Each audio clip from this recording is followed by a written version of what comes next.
So this video is dedicated to all moms in the world and especially to my mom.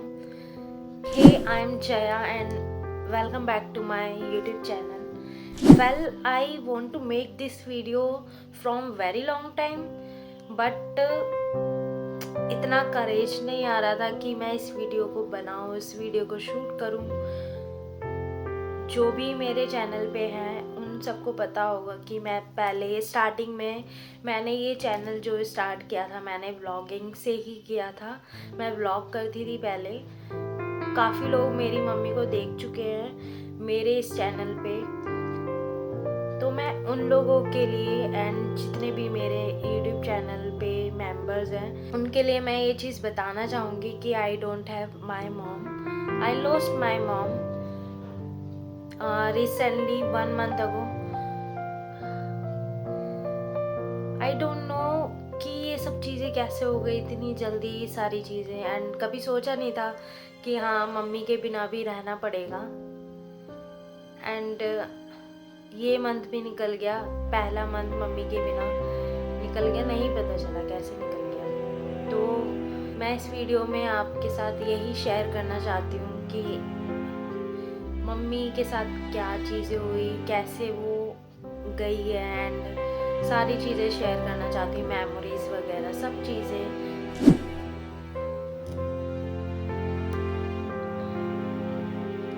I think I don't know मैं अभी तक heal कर पा रही हूँ या नहीं कर पा रही। सो मैं आपको कुछ पिक्चर्स दिखा देती हूँ जो हाँ मतलब जब मैं छोटी थी, मेरे भाई दोनों छोटे थे तब की मैं आपके साथ पिक्चर्स शेयर करना चाहती हूँ मम्मी के साथ की। तो पहले आप वो देखिए एंड उसके बाद फिर बात करेंगे कि कैसे क्या सारी चीज़ें हुई, वो चीज़ें बात करेंगे, ठीक है। पहले आप देखिए।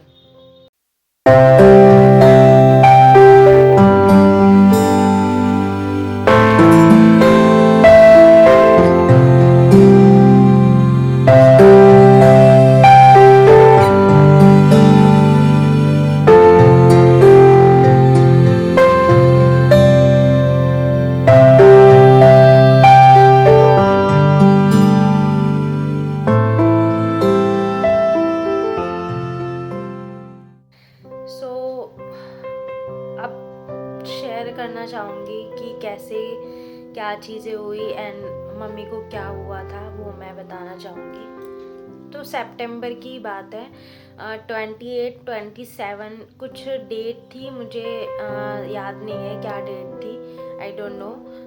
गणेश जी विसर्जन का डे था उस दिन एंड उस दिन मम्मी को 10:30 बजे करीब, 11:15 बजे करीब मम्मी को चेस्ट में पेन हुई एंड उनको बहुत ज़्यादा पेन हो रही थी एंड काफ़ी टाइम से उनको एसिडिटी गैस की प्रॉब्लम थी एंड वो उनको बहुत ज़्यादा गैस बन जाती थी चाय पीने से, मतलब ठंडा खाने से, ठंडा खाना खाने से।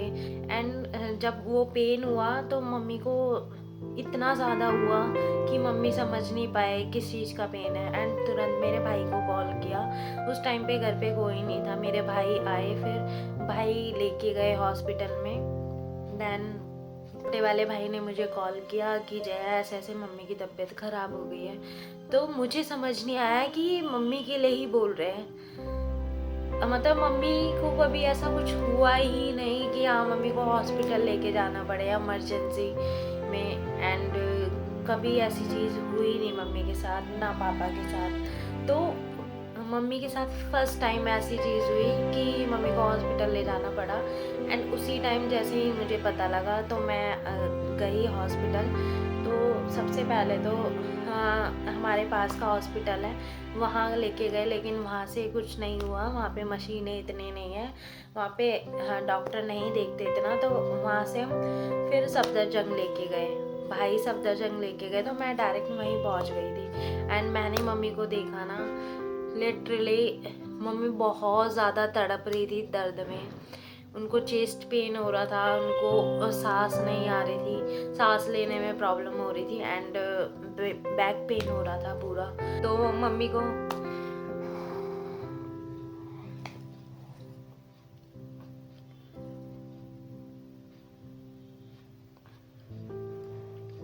तो मम्मी को उस टाइम पे डॉक्टर ने ऑक्सीजन लगा दिया था एंड उन्होंने फिर टेस्ट वगैरह किए एंड मम्मी से सांस नहीं ली जा रही थी। तो पता नहीं जो नोज़ से होकर पूरा यहाँ गले तक जाती है नली जो होती है, पाइप होता है जो, वो मम्मी के नोज़ के थ्रू डाल दी थी एंड उसी टाइम डाल दी थी जब ऑक्सीजन लगा था, जाते ही डाल दी थी। तो मतलब ना तो मम्मी को देखा जा रहा था, ना तो डॉक्टर अच्छे से बता रहे थे, क्योंकि उन्होंने हम लेके गए थे सुबह और पूरी रात हो गई थी हमें वहाँ बैठे हुए सफदरजंग में।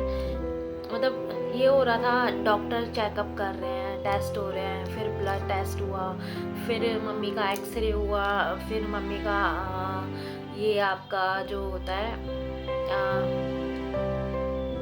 अल्ट्रासाउंड हुआ। फिर मतलब ऐसे ऐसे करते करते ना पूरा दिन निकल गया था हमारा हॉस्पिटल में। तो मतलब जब अल्ट्रासाउंड करने गए ना तब तक अच्छे से मम्मी अपने मतलब होश में आ गए थे, होश में थे स्टार्टिंग से, लेकिन मम्मी को पेन ज़्यादा हो रहा था। अल्ट्रासाउंड कराने के लिए हम उसके लाइन में लगे हुए थे, तब मम्मी अच्छे से बात कर पा रहे थे हमसे एंड हम जो भी पूछ रहे थे उसका जवाब दे पा रहे थे। तो मैं मम्मी से बात कर रही थी एंड मम्मी हंस के भी बात कर रहे थे। तो मैं मम्मी से पूछ रही थी कि क्या हो गया ऐसे अचानक से, आपने क्या खाया था रात में?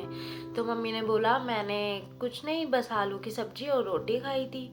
एंड उसके बाद सुबह क्या खाया था? तो फिर मम्मी ने बोला सुबह ना जो तूने मुझे बिस्किट मट्ठी दी थी वो मैंने खाई थी। मैंने बोला मम्मी अब मैं नहीं दूँगी, ठीक है आपको, मैं ये सब नहीं देने वाली क्योंकि आपकी तबीयत ख़राब हो जाती है। और मैंने मम्मी को सर पे ऐसे ऐसे किया। तो वो मोमेंट मुझे बहुत अच्छे से याद है जब मम्मी मुझसे बात कर रहे थे। तो मैंने बोला ठीक हो जाओगे आप, टेंशन मत लो। फिर डॉक्टर ने, तब तक रिपोर्ट नहीं आई थी कि क्या चीज़ हुई है, हम तो तब तक यही समझ रहे थे कि मम्मी को गैस की दिक्कत से ये पेन हुआ है।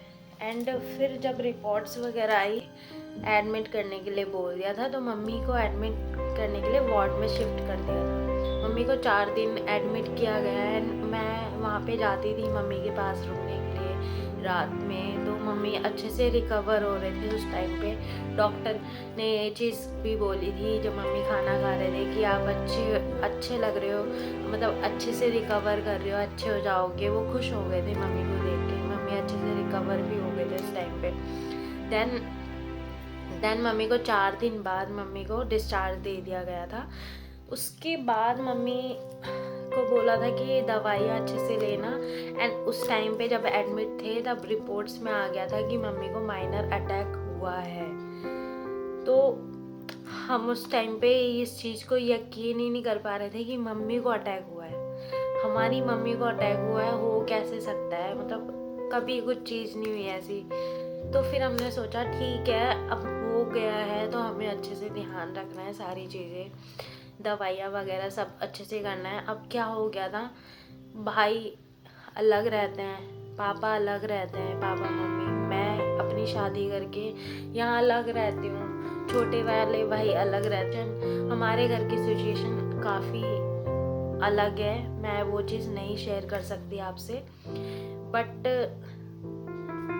मम्मी दवाइयाँ ले रहे थे, अच्छे से सारी चीज़ें हो रही थी। फिर आया था करवा चौथ, नवंबर में 1 तारीख को था। उससे 2 दिन पहले अक्टूबर में मम्मी मेरे घर आए थे करवा चौथ का सामान देने, जो श्रृंगार वगैरह का होता है ना वो देने आए थे। एंड मम्मी उस टाइम पे आए तो मुझे बड़ा अच्छा लगा कि मुझे सारा सामान दे के गए करवा चौथ का। मुझे बहुत ज़्यादा खुशी हुई उस दिन। मम्मी और हमने साथ में खाना खाया। मैंने सब्ज़ी बनाई थी आलू मेथी और कुछ भी बनाया था, तो मम्मी को वो बहुत ज़्यादा पसंद आया था।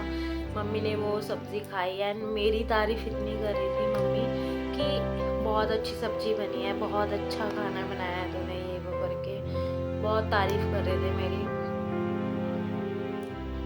फिर उसके बाद मम्मी गए एंड मम्मी से मेरी बहुत सारी बातें हुई, अच्छे से बात हुई उस दिन। तो मैंने बोला आप टेंशन मत लो, सब अच्छे से होगा, आप दवाइयाँ टाइम से लो, ये सारी चीज़ें। देन उसके बाद क्या हुआ, बहुत टाइम से मैं मम्मी के घर नहीं जा पा रही थी, फिर मम्मी को ही आना पड़ा करवा चौथ का सामान देने, तो मम्मी आए। फिर मैंने सोचा घर तो मुझे मिलने जाना है, तो जाएंगे एक दिन, इसी वीक में जाएंगे, करवा चौथ के बाद जाएंगे, मतलब ये चीज़ हो रही थी, जा नहीं पा रहे थे। तो मैंने बोला भाई से कि भाई हम आएंगे इस हफ्ते में, देखते हैं। तो भाई ने बोला हाँ आ जाइयो, दिवाली से पहले ज़रूर आ जाइयो। भाई ने ये वर्ड्स बोले एंड भाई ने लिटरली ये लाइन बोली कि दिवाली से पहले ज़रूर आ जाइयो। तो मैंने बोला ठीक है मैं आ जाऊँगी, मुझे मिलना भी बहुत टाइम हो गया, नहीं मिली मैं, एंड मैं ना ही तो मैं रहने आ पा रही हूँ, ना मैं मिलने आ पा रही हूँ, तो अब मैं इस हफ्ते में आऊँगी। तो उस दिन क्या हुआ, 6 तारीख को दीपू ने ना छुट्टी कर ली थी, तो छुट्टी हो गई थी, बाय चांस हो गई छुट्टी ऑफिस की। तो मैंने बोला कि आज हम घर चलते हैं मम्मी से मिलने के लिए, छुट्टी की है तो हम चल ही लेते हैं। तो इन्होंने हाँ कर दी, ठीक है चलते हैं, और ज़्यादा कुछ काम भी नहीं है मुझे, तो मैं चल लेता हूँ, हम चल लेते हैं मिलने के लिए मम्मी से, बहुत टाइम हो गया है। तो उस दिन हम मिलने गए, मम्मी उसी दिन हॉस्पिटल गए थे, मम्मी अपना टेस्ट कराने गए थे, डॉक्टर ने डेट दी हुई थी मम्मी को। तो उस दिन मम्मी का टेस्ट था, एंड उसके अगले दिन भी 7 तारीख को टेस्ट था मम्मी का, ठीक है। तो 2 दिन का टेस्ट था, 6 तारीख और 7 तारीख। 6 तारीख को हम मिलने गए थे, 2 बजे तक हम पहुँचे थे, मतलब मम्मी मॉर्निंग में टेस्ट करा के आ गए थे, 12 बजे तक घर आ गए थे, एंड 2 बजे तक हम पहुँचे थे। तो भाई से मेरी बात हो गई थी कि हम आएंगे ऐसे ऐसे करके। तो मैंने मम्मी से बोला आप खाना वाना मत बनाना, टेंशन मत लेना, मैं आके बनाऊंगी खाना, है ना। तो आप आओगे हॉस्पिटल से, पूरा मतलब आधा दिन तो निकल ही गया, थक गए होंगे, फिर आके खाना बनाओगे हमारे लिए जल्दी जल्दी, तो वो चीज़ मत करना, मैं आके खाना बना दूंगी, परेशान मत होना। ये चीज़ हुई थी। तो फिर मैं वहाँ पहुँचे, हम बातचीत की, एंड फिर भाई ना डोसा लाए थे, डोसा चाउमीन ये सब लाए थे, एंड चाय बनाई थी मैंने। भाई थे, मम्मी थी, गुन्नू थी, और दीपू थे, एंड मैं थी। हम पांचों ने बैठ के खाना खाया साथ में, मतलब डोसा खाया, एंड मम्मी ने भी बहुत अच्छे से डोसा खा लिया था, मतलब ऐसे पेट भर के डोसा खा लिया था। तो फिर मम्मी ने बोला पापा से मिलने चल, पापा के यहाँ चल, तो वहाँ गई मैं मिलने के लिए। मम्मी फिर गुन्नू ना रोने लग गई थी कि मेरे को भी जाना है बुई के साथ, मुझे बुई के साथ जाना है। तो मम्मी ने बोला तू इसको लेके चली जा, 2 दिन बाद उमेश आएगा ना घर पे तेरे, तब वो वापस लेके आ जाएगा। मैंने बोला ठीक है, आप इसके कपड़े पैक कर दो। मम्मी ने जल्दी से कपड़े पैक किए उसके, और मेरे साथ भेज दिया। मैं जल्दी जल्दी में घर आ गई, 8 बजे करीब मैं वहाँ से निकल गई थी अपने घर से ससुराल के लिए। तो मैं मतलब आ गई थी यहाँ पे, तो दिवाली भी आ रही थी, तो मैंने सोचा क्यों ना पटाखे वगैरह बम वगैरह लेके आ रखे हैं, तो गुन्नू के साथ भी 1-2 जला लेते हैं। तो हम वो ने खाना वाना खा के पटाखे जलाए गुन्नू के साथ, और हम आके लेट गए। क्या हुआ उस दिन, गुन्नू के साथ मैं सो रही थी, तो सब सो गए, गुन्नू भी सो गई, दीपू भी सो गए, मम्मी भी सो गए यहाँ पे, एंड मेरी सास मतलब वो भी सो गए थे। एंड मुझे नींद हमेशा तो नहीं आती, लेकिन उस दिन मेरी आंख लग गई, बहुत ज़्यादा तेज़ नींद आई मुझे। तुरंत में ही शोभा का फ़ोन बजा, जो मेरी कज़न है चाची की लड़की, उसका फ़ोन बजा, एंड तुरंत में ही बोला कि जया दी ताई जी की बहुत ज़्यादा तबीयत ख़राब हो गई है, ये चीज़ हो गई है। मेरे को मतलब कुछ नहीं बताया था, बस इतना बताया था तबीयत ख़राब हुई है। मेरे हाथ पैर काँप गए, मैं उठी और मैंने बोला मम्मी की तबीयत ख़राब हो गई है। तुरंत मतलब मैंने स्वेटर वगैरह डाली, गुन्नू को स्वेटर डाली, गुन्नू नींद में थी बहुत ज़्यादा, गुन्नू सो चुकी थी, तो वो नींद में थी, एंड उसको कपड़े पहनाए मैंने, स्वेटर डाली। मैक्स में गए उस टाइम पे, जब दोबारा अटैक आया मम्मी को, तो जब दोबारा अटैक आया मम्मी को, तो मैक्स में लेके गए थे, सफदरजंग नहीं लेके गए थे, क्योंकि वहाँ पे थोड़ा देरी से काम होता है, तो मैक्स में तुरंत में ही काम हो जाता है। एंड फिर ये था राशन कार्ड था हमारा, मुझे तो कुछ भी नहीं पता था कि क्या चीज़ हुई है। बस मैं वहाँ जाके सब खड़े हुए थे, जो मेरे गली के लड़के लोग हैं वो थे वहाँ पे।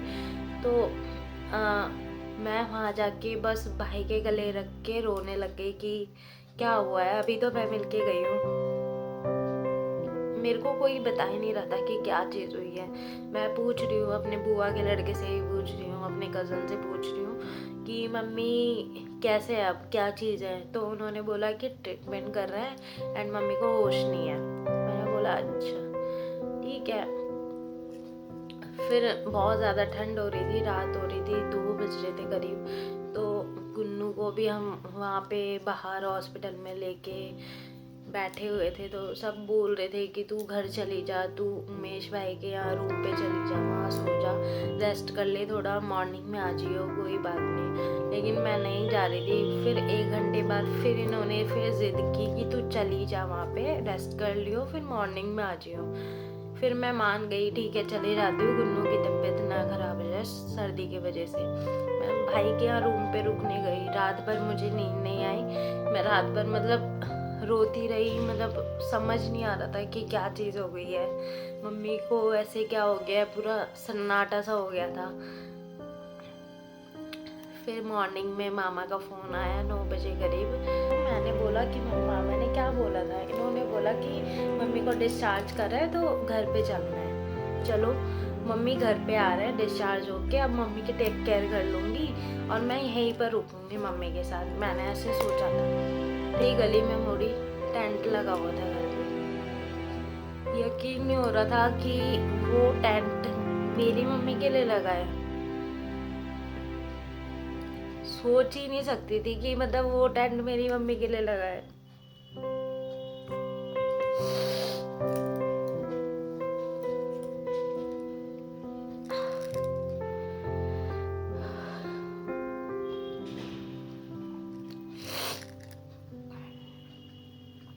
हमने ना मम्मी के लिए ऐसा कभी सोचा नहीं था कि हमारी मम्मी के साथ ऐसा होगा।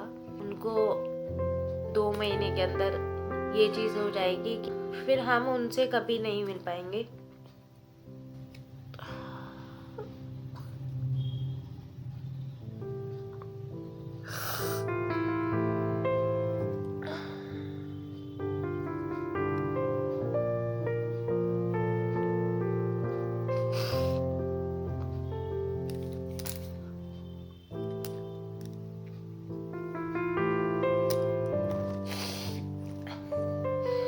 मेरी शादी को अभी 1 साल भी नहीं हुआ।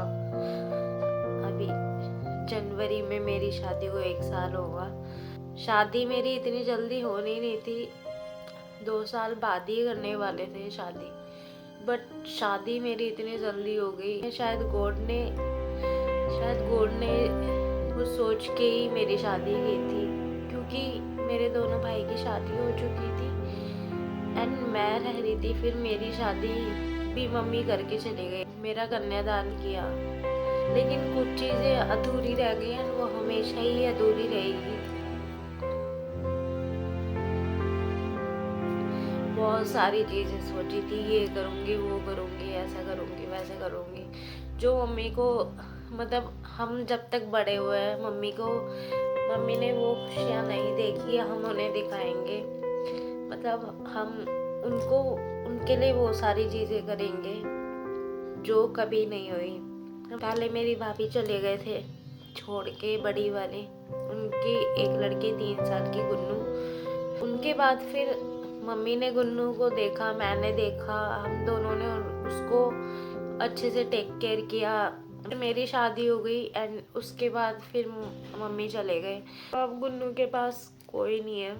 वो ऐसी चीज़ें हुई एंड मतलब वो लाइन में मुझे अभी तक शॉक करती है, जो भाई ने बोली थी कि दिवाली से पहले पहले आ जाइयो घर पे मिलने के लिए। गॉड ने ना मुझे स्पेशली, औरों का तो नहीं पता मेरी फैमिली में, लेकिन मुझे बहुत सारे हिंट दिए थे मम्मी से रिलेटेड, जो कि नहीं समझ पाई मैं कि क्या चीज़ है। एंड मतलब हर एक हिंट ना मम्मी से जुड़े हुए थे, लेकिन मैं सोचती थी कि पता नहीं क्या चीज़ है, क्यों ऐसी चीज़ें होती है। एंड मुझे ना बहुत ड्रीम्स आते हैं ऐसा है वैसा है। उन ड्रीम्स का ना मतलब होता है। कुछ लोग ड्रीम्स को नहीं मानते हैं, लेकिन उनका मतलब होता है फैमिली से रिलेटेड बहुत सारी चीज़ें ड्रीम्स में हिंट देती है कि हाँ ये चीज़ है, ऐसा तुम्हारे साथ होने वाला है, वैसा होने वाला है। वैसे तो जो होना होता है वो होके ही रहता है, जो लिखा होता है वो होके ही रहता है, उसका कोई कुछ नहीं कर सकता। एंड इंसान का कुछ नहीं पता कौन कब चले जाए। तो मेरा तो यही कहना है कि हाँ, अपने पेरेंट्स की टेक केयर करो जब तक वो है। मतलब अभी तो मम्मी की कुछ उम्र नहीं थी हमें छोड़ के जाने की। एंड हमने कभी ज़िंदगी में ऐसा सोचा ही नहीं था कि मम्मी हमारे साथ नहीं होंगे, तो हमें ऐसे ऐसे दिन देखने पड़ेंगे मम्मी के बिना। मतलब एक दिन भी हमने मम्मी के बिना नहीं इमेजिन किया था, कभी नहीं किया था। मैं तो बल्कि ये चीज़ें सोचती थी कि मतलब गुनिका की भी शादी करेंगे तो मम्मी पापा उसका कन्यादान करेंगे, लेकिन उनकी इतनी एज ही नहीं थी, उनके इतने ही दिन थे, वो चले गए।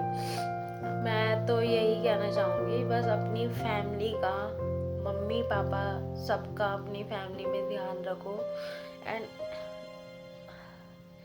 अच्छे से उनका टेक केयर करो। अगर वो ठीक भी है ना तब भी उनका टेक केयर करो।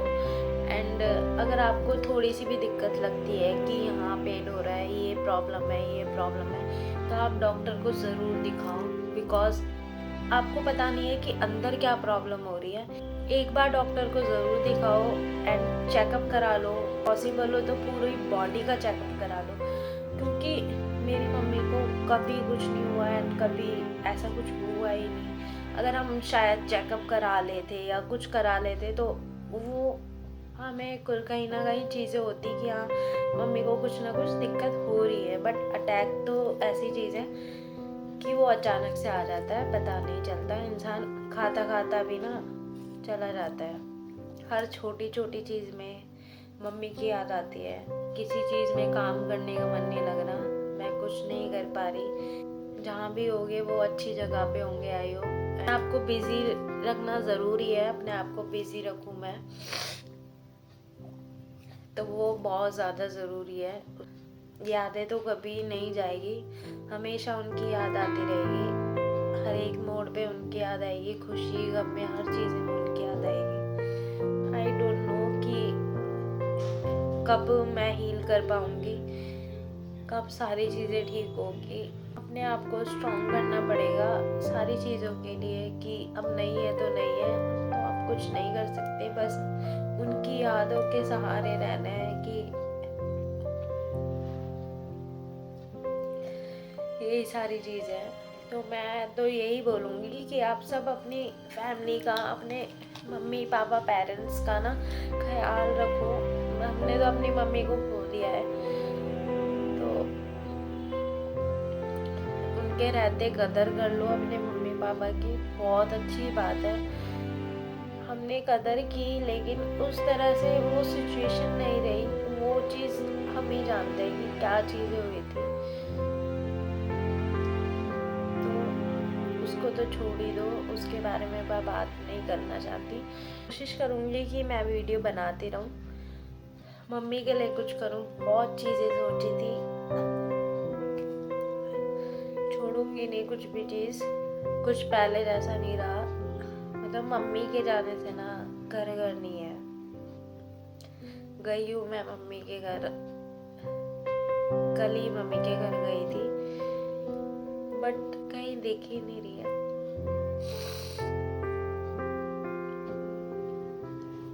जितना दिल में था मैंने बोल दिया, मैंने शेयर कर दिया आप सबके साथ।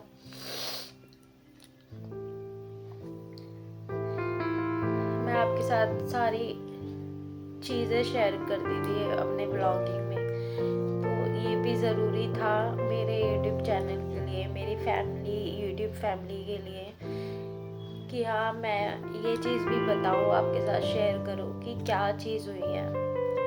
तो ये भी ज़रूरी था, तो मैंने मैंने सोचा कि मैं ये वीडियो बनाऊँ। बाकी नेक्स्ट वीडियो में जल्दी मिलेंगे।